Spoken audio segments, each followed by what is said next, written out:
Welcome to CS Office Hours. Really happy to have everybody here. Nir Kalish is co-leading the session today on understanding startup stock options. And as Nir and I were talking about this, it just, I was peppering him with so many questions, and I'm like, we need to do a session about this because Nir has a lot of experience with this, and he also has really dug into the topic quite a bit. But on that note, before we dig in together, we just want to be sure to say, look, we're not accountants, we're not lawyers. This is just sharing some information that we've experienced and we know, and we're just sort of doing a crowd collection of information. This is not your definitive source of information. We will have some resources available here, but in the end, if you need tax information, you should go to a tax accountant. If you need legal information, you should go to a lawyer. So just want to be super clear about that. That doesn't prevent us from sharing what information we've gathered and being able to gossip a little bit as well. So think of it in that vein, if you will. I just want to go away from this for 1 second, though, and go back to Nir. Nir, why don't you just introduce yourself to everybody and say hi. So my name is Nir Kalish. I started my career as part of the engineering, software engineering. I led and built departments of engineering. And at some point in my life, I decided to shift career to the business side. And in the last almost 13 years, I'm building and leading customer success, customer experience, sales engineering organizations. And I spent my overall, in the last 20 plus years, jumped between large companies and startups. And I worked in 7 startups.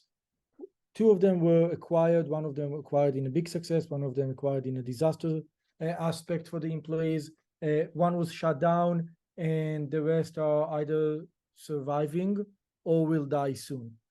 So as I always tell to people that ask me questions about startups, you only learn about stock options in your first acquisition when you ask yourself, how come I didn't got enough money? And then you start to dig in, and then you actually learned a lot about the world of stock options and how much we as employees actually don't know a lot of things. Okay, when that happened to me 12 years ago, give or take, I actually dived into the world of stock options. I started to meet with VCs, ask different executives in my network, and really try to understand how I can make my decision-making better down the road in startups. Now, one thing, it's very important, startups and big companies, completely different story. And it's always important to remember in regards to stock options, RSUs, ESPP, all of those things. So that's in a very high level. Jen, you're on mute. I'm on mute, but now you're digging into the topic, which I know you are apt to do, which is why I wanted to be sure that we could do that.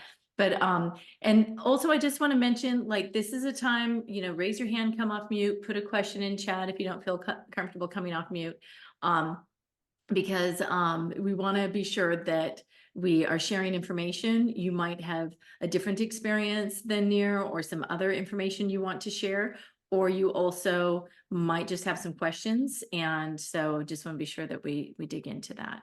Let me go over to our slides for a second. And why don't we sort of dig in, to a couple of slides here and start covering some of the topics. Oh, I will start with that slide. I will say one thing that we all need to remember. When you join a startup and you get stock options, you are actually a part of the success and the failure of the company. Okay. The way for startups to compensate and to compete against the biggest companies out there is with stock options, because most of them, now that we are in a recession, and I believe that post-recession will come back to some normal aspect of salaries, they cannot give you the same salary that big companies can. Okay, so the way to compensate is via stock options. One thing to remember, stock option is like lottery card.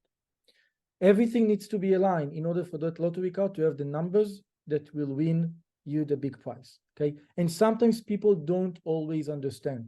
It happened mainly when we are in the hype of the bubbles in tech, because everybody thinks that, oh, I'm going to join a startup and everybody are being acquired, I'm going to be a millionaire or a billionaire in other cases. And it's really to understand that there is an option. There are a lot of things that can impact that option. So when we want to talk about stock options, okay, we need to understand what impact the decision of the company, how much stock options to give us. And basically there are a few factors. One of them is the current round. There is a big difference if you're joining a startup in seed round, post-seed round, in A round, B round, D round, and so on. It's the number of employees, right? And here is why. There is, when a company starts its life, they already created a pool of stock options that is dedicated for the employees. Usually it's between 15 to 20%. They might generate more, but it comes with a price to everybody, which means that everybody, including the founders, will be diluted down the road. So usually founders and VCs in the beginning wants to create that pool that will be untouchable 90% of the times. So as more people join the company, the pool become smaller or thinner, if you think about So it. does that make sense though to everybody? So what you're saying is it was about 20% of the stocks are set aside for employees, right? And so then if that's what's set aside for employees, then as more employees join, then you're dividing up the pie into smaller pieces. Yeah. Is that kind of Think about- basically yes. it? Think about a company that we started a company, all of us, and we decided that, okay, we are going to create a company with $10 million, 10 million shares, okay? 80% of them goes to VCs, potential VCs, the founders. It's what we call many times preferred stock options, okay? They will be preferred and they will get more than the common. 20% is what we call usually the common. So out of 100 million or 10 million, it's 2 million shares. If I join as a VP in the seed round and I get 2%, so now all left for the rest of the employees is basically 18%. And every round that happened, by default, everybody is being diluted on average, including the pool, by between 10 to 30%, depends on how successful the company is. Okay, so Lakshmi over in the chat is saying, but the pie gets larger. Does the pie get larger? The pie get larger with the price. So companies can only generate more stock options, but it's come with a price. If I joined when there was 10 million shares, and now the company decided to print another 10 million shares, I'm being diluted by default, because now my part is out of 20 millions and not out of 10. That cost also impact the founders and the VCs. VCs have a way to protect themselves. Founders have a way to protect themselves. Employees don't have a way to protect themselves. By the way, I just want to mention a lot of the links. I found Carta has not only blog posts, but also has an area where you can learn about venture capital 101, cap tables, a lot of things that we're going to be talking about. So if you want to dig into these topics, there's videos, there's other resources you can read about. And some of those that we think are helpful, particularly helpful for this conversation, are in the resources and in the links here, along with some other types of resources as well, and some LinkedIn posts and the SaaS CFO is another website that talks about, from the CFO's perspective, different types of metrics and financials. Sometimes that's useful. Okay. So what other things impact? Your title, right? Someone that joined a company in a title of VP will get more stock options, more percentages than someone that joined as an IC, unless that IC has a really well knowledge that the startup really needs. Okay, so I will give you an example. Someone with experience of 15 years in AI right now might actually, if he join an AI startup, might get more stock options than even a VP, if he has a very unique knowledge that it's very rare in the industry. Okay, other variables that impact is the ARR that the company has, and the country and the region that you are living and the company is headquarter is. Okay, so for example, in many European startups, it's less popular to give the employees, the ICs, stock options. it's more popular to give it to VPs and beyond. Okay, so that's also play a role.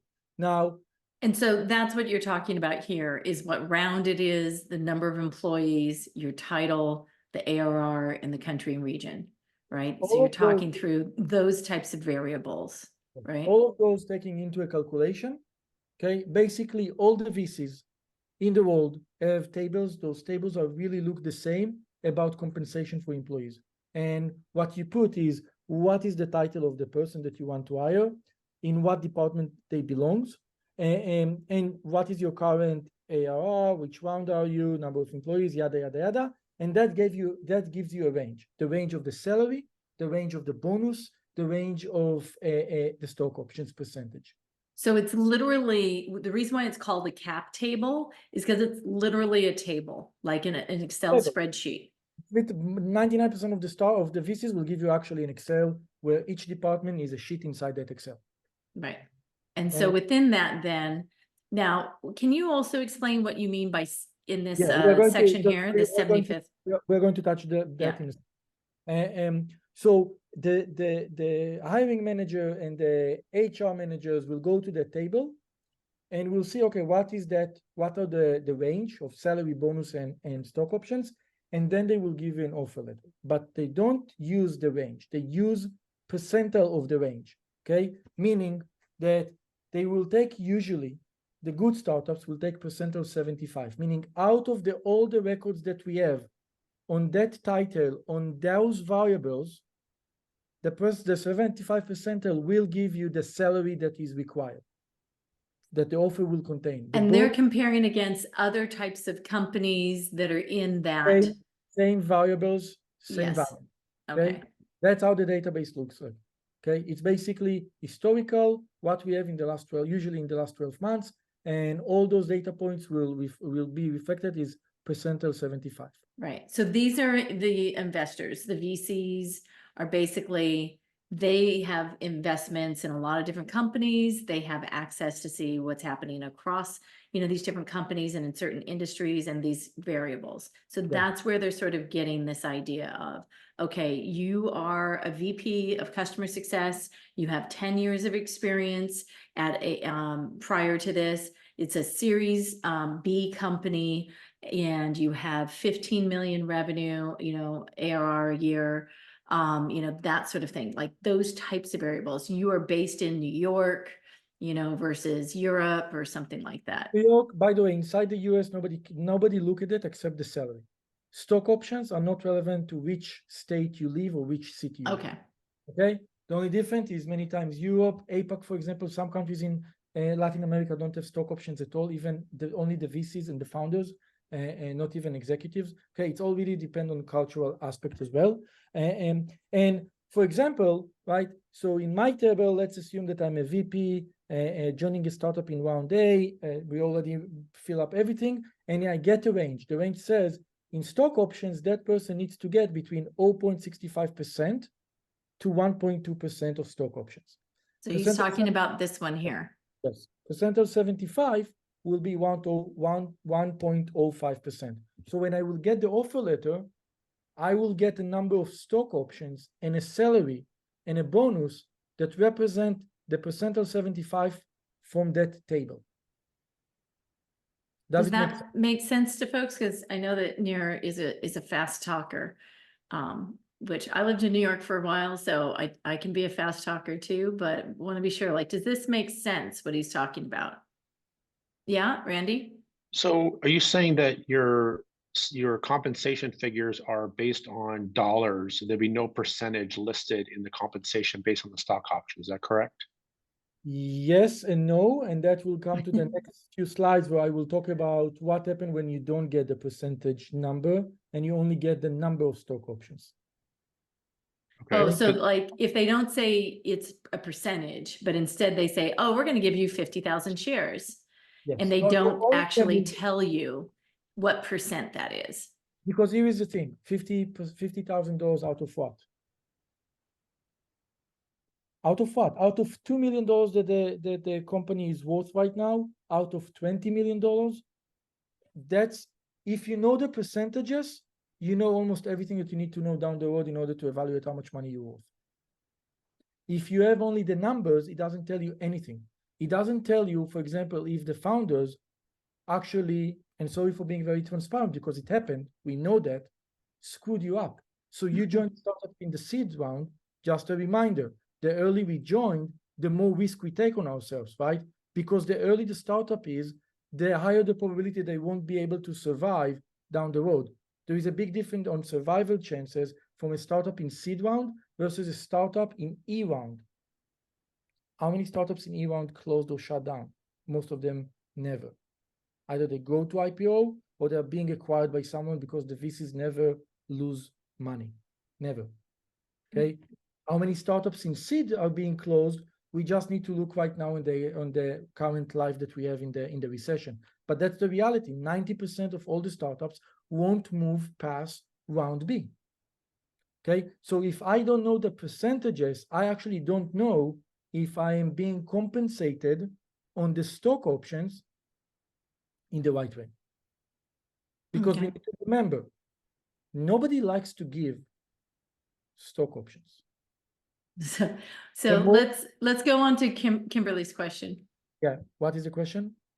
Yeah, sorry. Mine's kind of related. I feel like you're mostly answering it, but I'm just double checking. So I mean, when you have the 75th percentile, is that just an example? Like, are there a lot of people that get told you're at the 67th percentile? The recommendation of many VCs will be always take the 75 percentile. Let's take the 75. Okay. And so, I mean, my mind makes me think like that. So if everyone's getting the 75%, like somebody has to be getting the 25%. Is that just it's 75th percentile? It's not, yeah, let's explain that again.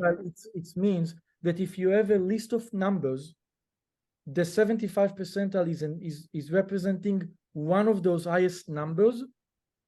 That is that 75% of all the numbers are below that value. So like if you're looking, so if a range that a VP might get in terms of percent of the stock options from the employee pool is 0.65% to 1.2%, if that is the range, then the 75th percentile. So if you think of like, when you have like the like a growth chart. Like I'm trying to think of like, what is the bell curve? If you're thinking of the bell curve, where the 75th percentile hits, that would be 1.05%. So generally speaking, VCs will go with what is the 75th percentile. So it's not the VC, remember, it's the founders. Or the founders, right. I guess I'm just confused though, because if everybody's going for the 75th percentile, isn't the whole bell curve just going to shift over? Eventually. 50% going to just become the 50%? Yes, but Kimberly, you need to remember two things. One, not everybody goes to the 75 percentile. Even if the VCs recommend, some founders won't do that. And the second, so then they pull it down. Especially in recessions and in hypes, those numbers always go up because you compete with everybody else, right? So just FYI, right now, a VP probably will get between 0.4 to 0.6% if he goes to round A, where 18 months ago, he would get between 0.9 to 1.2, 1.3. So let's go ahead and just move on from kind of this range. The other note here is that if you're going, say, for a director role and you're at a lower title, or if you're at an IC role, right? Like the amount that you're offered is going to be lower in terms of for stock options. That's the sort of the important point. And for salary, right? And for salary as well. So that's why with this example, then we showed kind of an easy difference, but this is 200K and this is 100K. And so then like you look at sort of like the differences there, but we're already a half hour in. So let's also go on to the next page in terms of the types of questions to ask. So here are the type of question that always people need to ask. And I will be honest with you, 99% of all the people, including including VPs and executives that worked in startups don't ask. Because they don't know. They need to have their first time that they will actually be acquired to understand those things. So I will go over the questions because they are really important. And Wendy, now you will see one aspect of your related to your question that you asked earlier, okay? When you get the offer, most of the startups out there will give you a number of stocks and the value that it represents in dollars.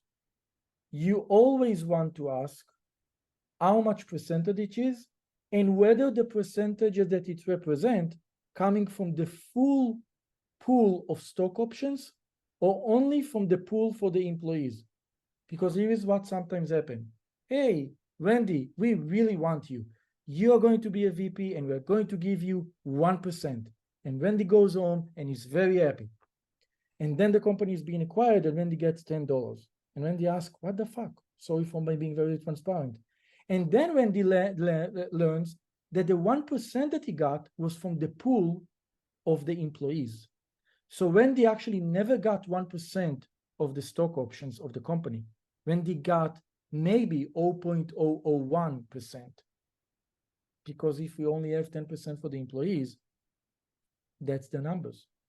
So we always want to make sure that, hey, great, hey, dear founder, how much percentage those stock numbers represent?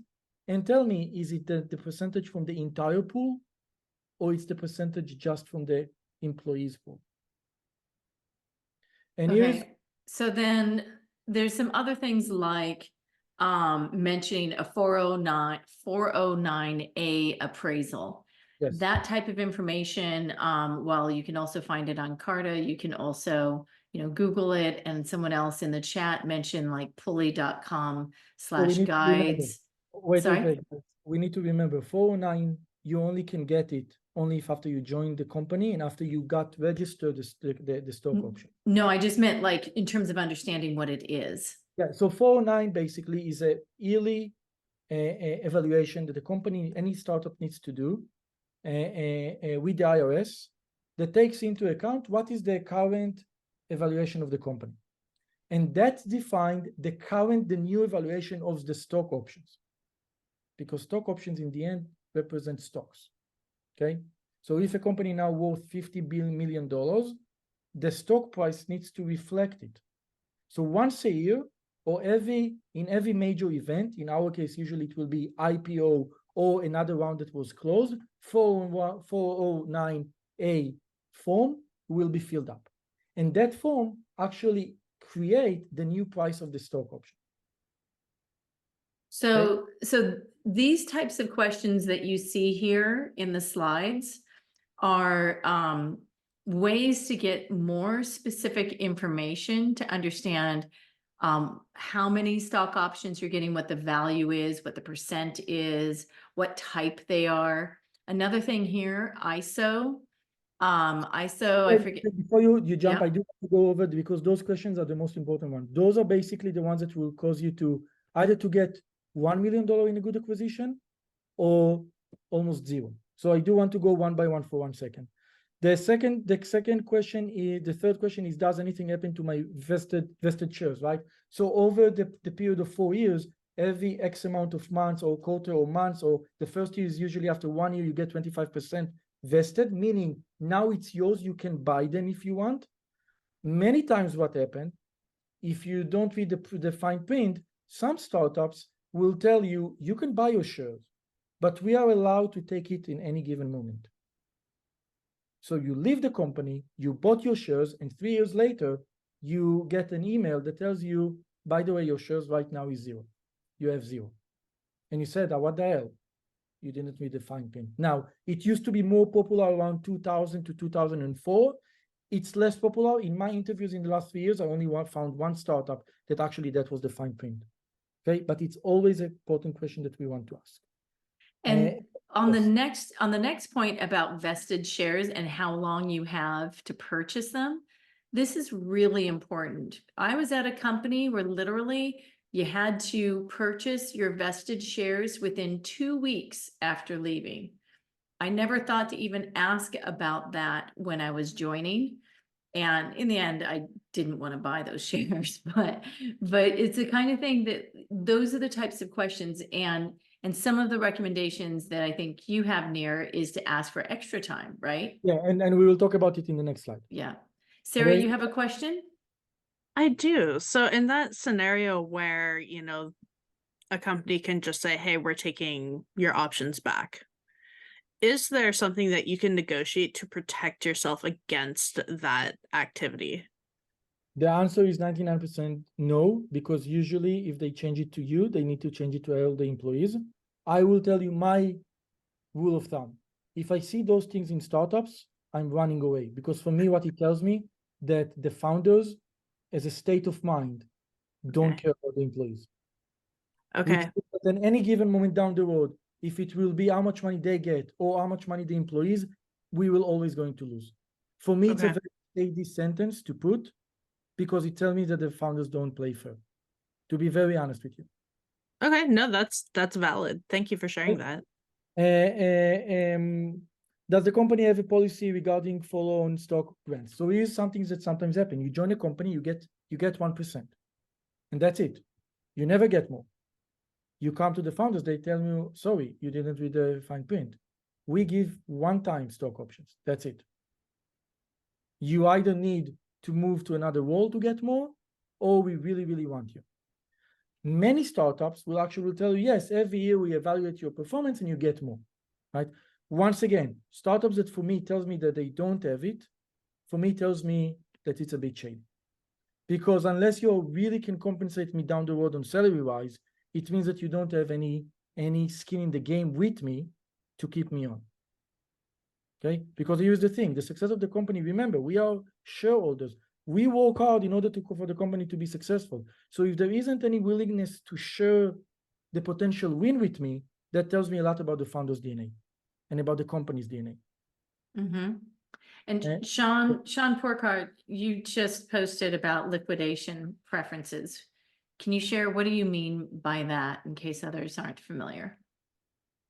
Yeah, this is a great topic. You touched on this briefly, Nur, earlier.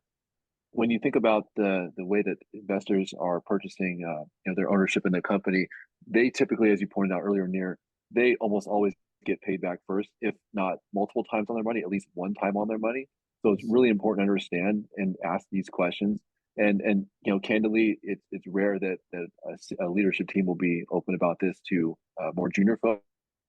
And as a leader, I'd say director and above, try to understand how their cap table is set up, and this will tell you about the health of the company.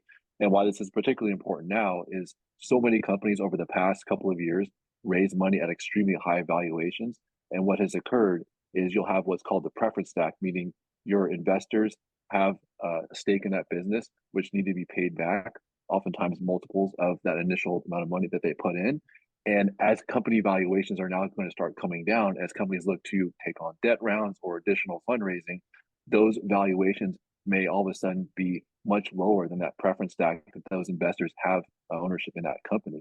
So I realize this is a little bit of a complicated topic, but it's really important to understand. And what essentially this means is you may be joining a company that will have absolutely no possibility of you benefiting in that equity stake that you're offered, given that extremely high preference stack on the investor side. So again, maybe a topic for another day, but something I think is particularly important to understand now because so many more companies are being impacted by this than ever before. And I will touch that point in the end because it is an important point.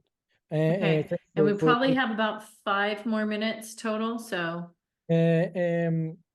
We do want to understand if they have, what is the type of the stock options. There are ISO, there are other types. Each one of them has different, let's call it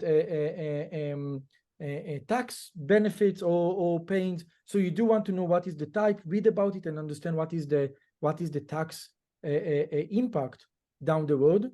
Okay. Other non-standard transfer restriction. This usually means that, hey, the company is really hot. See, think about right now about OpenAI, right? There is a secondary market. Am I allowed to sell in the secondary market? Some startups will tell you you're not allowed without the approval of the board. And guess what? Many times the board actually won't approve it because they don't want to make future challenges down the road. Sometimes, when you say a secondary market, this is before they've gone public. Secondary market exists only before IPOs. And okay? so So you can actually sell stocks on a secondary market If before your they've gone to company, IPO. if your company is really hot and there are enough investors in the market out there that are willing to buy. Right it. now, I can tell you, so before the recession, companies like Equity B, Equity Z, and all of those had more than 1,000 startups that they were willing to buy and found investors to buy the stocks. Since the recession, we're talking about less than 50 customers or 50 Yeah. startups. Like that's the thing. So it's not really a market for that right now. Okay. Right now, but you never know. Why you Yeah. still want to know, because maybe things change and now you're stuck, you cannot actually sell it, right? And do you have any early exercise option? So early exercise option is something that's a huge tax benefit for the US people. Many times you need to be a VP in order to get it, and it depends on the time that you join the company. But early exercise option, what it means, I got 50,000 shares in the cost of 1 cent. They are going to be invested in a round or in a period of 4 years, but I can buy everything right now in 1 cent per share, and the tax impact will be 0 because it's worth 1 cent and I pay 1 cent, and the company right now worth 1 cent per stock options. So I'm paying 0 taxes, which means that if 4 years from now the company is being acquired, I paid nothing or almost nothing. Actually, I will pay only 25% taxes down the road, versus every year there is only 25% that is being released. Every year, remember, the price is changing, hopefully goes up. So every year there will be some tax implications if I will buy my vested shares. And Okay. why is it that only VPs are likely to get something like that? Because the world of tech works in a way that VCs are the ones that get everything, then the founders, then VPs, then the rest, unfortunately. Okay. So By the way, it's will pretty happen- rare otherwise to it- get it- something it- like that. Sense many times in the pre-seed, founders will allow everybody that are joining in the pre-seed to actually have early exercise option. So like if you're one of the first 10 people to join the company, then Yes. they'll give you special status for that. Okay. Okay. So All it's right. always worth asking, because if they do, you might want to leverage it. Once again, depends on the cost of the stock, of course, and at that given moment, right? If you get 100,000 stocks in the price of $10, buying everything right now might be very challenging because it's a lot of money. Okay. $1 million that you need to pay out of your pocket. Okay. All right. Okay. Next, negotiation power and tips. So listen, in stock options like salary, everything is negotiable. Okay, up to a limit. So you need to understand your limit, right? But for VP and directors levels, always try to get 1 to 2 years of bio vested. Okay, on average, when you leave a company or when you're being fired, they give you 3 months to buy your stock options. Think about right now when you need to buy in a recession. You might don't want to waste your money. You might want going to have someone that will give you a loan for that. And in 3 months, that's it. All your hard work is literally being eliminated. But if you get 1 to 2 years, that's give you enough runway, to decide as they progress if you want to buy your shares or not. And maybe during those 2 years, they are going to be acquired and you're going to be paid on your stock options because they are vested in your account right now. Okay. Double trigger, something really important. I can tell you that's the biggest lessons for me. And since I understood it, right. And double trigger, we do have an actual thing here about double trigger. So go ahead. Explain it in one thing. Double trigger means there are 2 triggers that needs to happen. One, the company change ownership, either by IPO or being acquired. And in the period of time since the ownership was changed until X months into the future, if you're being fired by the acquiring company or your work status change for worse, for example, they reduce your title, you're allowed to leave, and the non-vested options will be vested. It can be 100% of the non-vested become vested. It can be 50%. All of those are negotiable. Does that make sense? Do people understand that, the idea of the double trigger?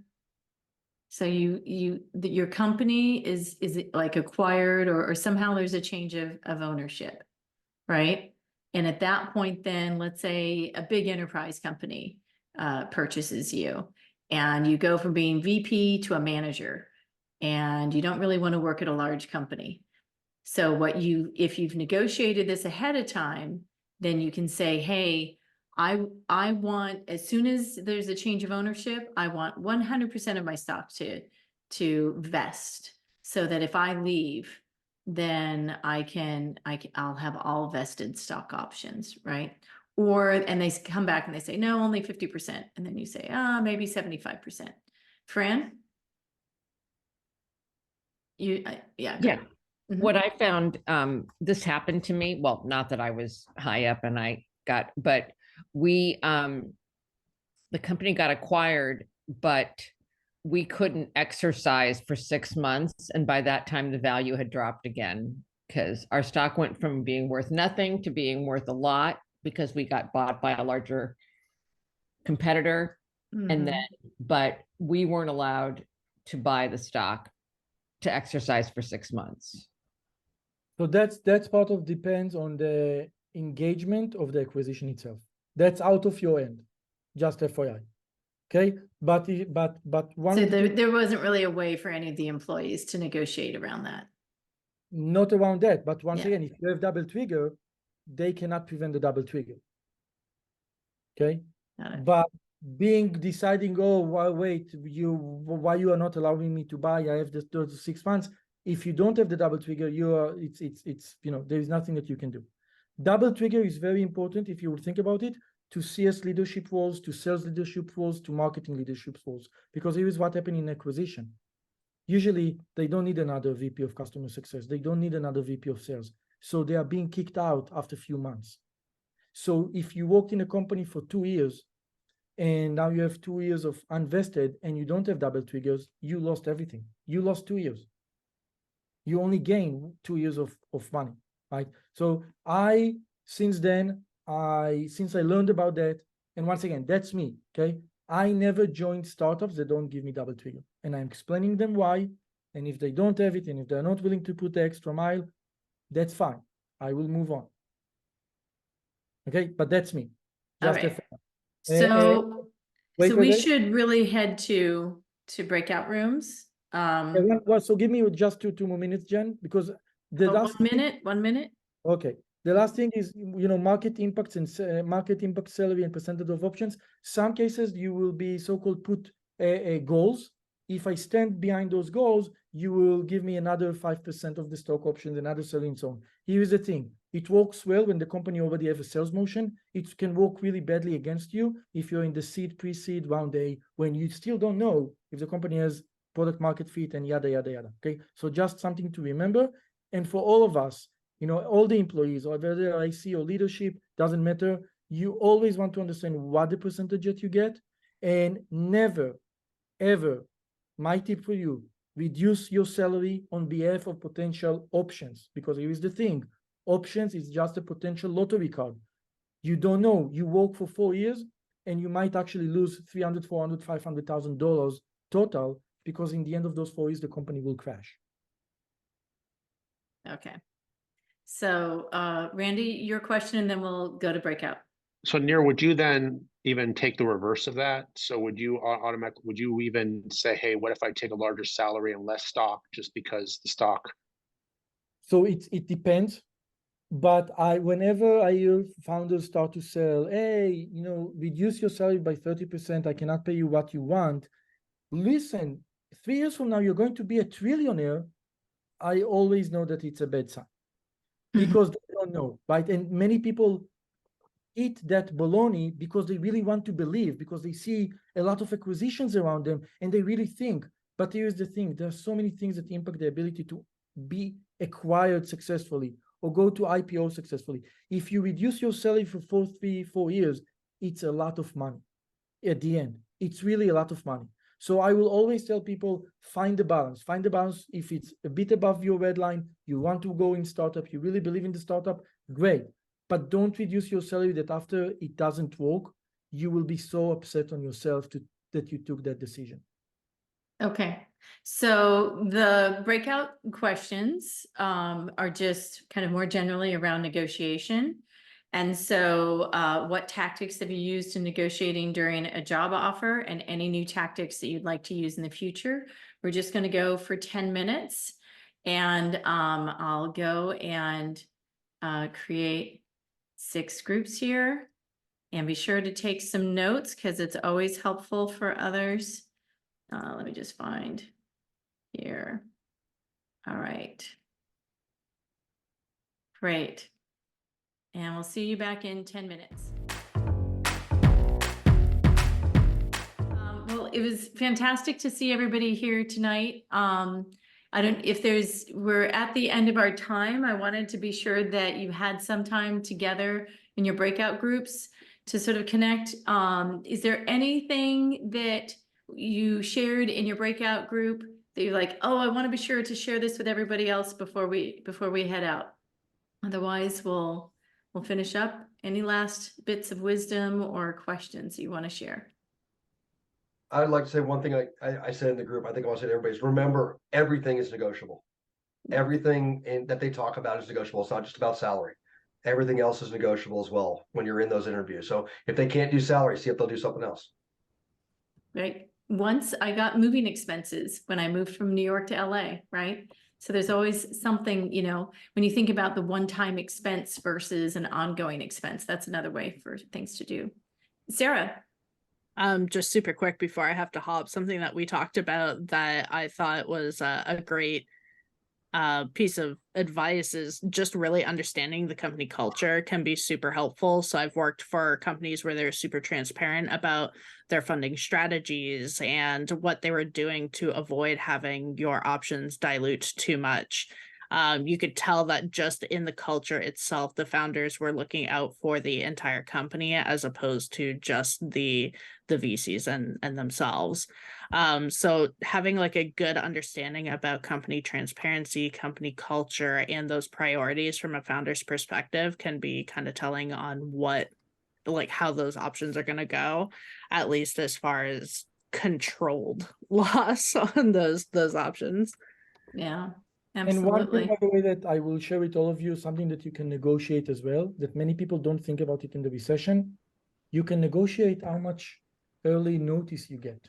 So now in the recession, right, you don't want to find yourself starting in a new company and 3 months after they have layoffs and you're out of a job. So part of what I'm negotiating and also recommend my friends, hey, ask for 3 months of salary in case you need to let me go.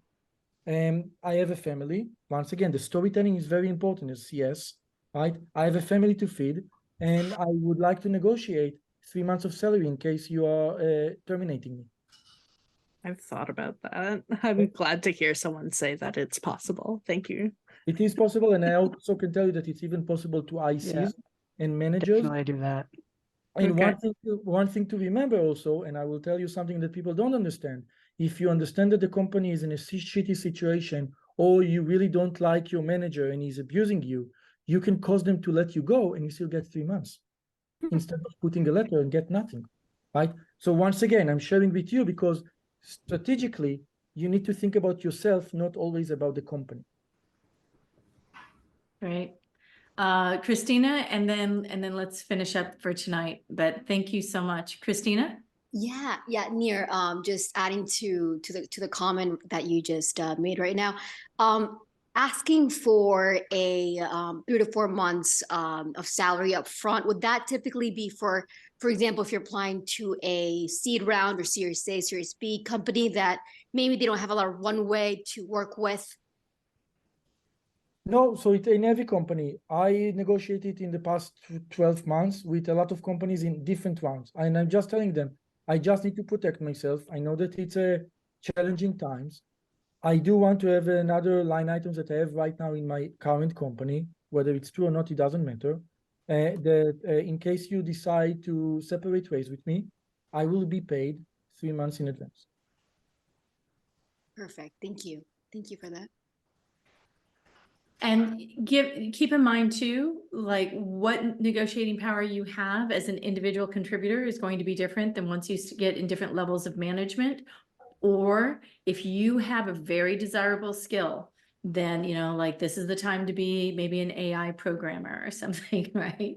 Or really, really great with using AI, in whatever field you're in, right? Those types of things will help you as you're negotiating with any of these things and in your job search, right?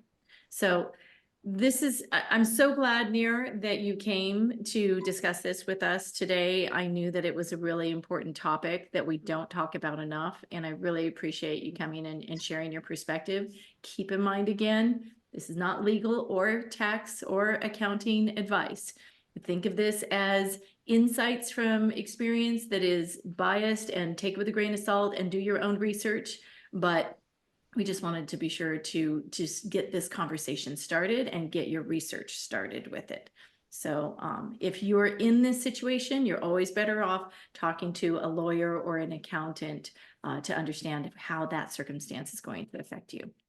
Just want to make it really clear. That's always the case, but certainly the case for tonight. Oh, thank you so much for coming out again. We have 2 more sessions this year, 9 a.m. for the next 2 weeks, 9 a.m. Pacific, noon Eastern. And it'll be early, I guess 4 or 5 o'clock GMT. And then we're gone for a few weeks, and then we'll come back the first Tuesday of January. I think that's January 2nd or something like that. And Aaron, I'll stay on if you had another question, but thank you so much, everybody. I'll let everybody else go. And thank you. Hope you had a great holiday, and see you here soon. Thank you. Bye, everyone. No, sorry, just waving by. Bye, Just everyone. waving by. I think it recognized the hand gesture, Okay, great. unfortunately. No, I'm so glad you Bye, Jen. waved by. Excellent. Bye. Thank you so much. Thank you, Jan. Thank you, Nir. All right. Thank you so much for tuning into this week's episode of Success Hour, formerly known as CS Office Hours. We regularly put out new content, so to be the first to know, like this episode, tap that notification bell, hit that subscribe button, and we look forward to seeing you soon.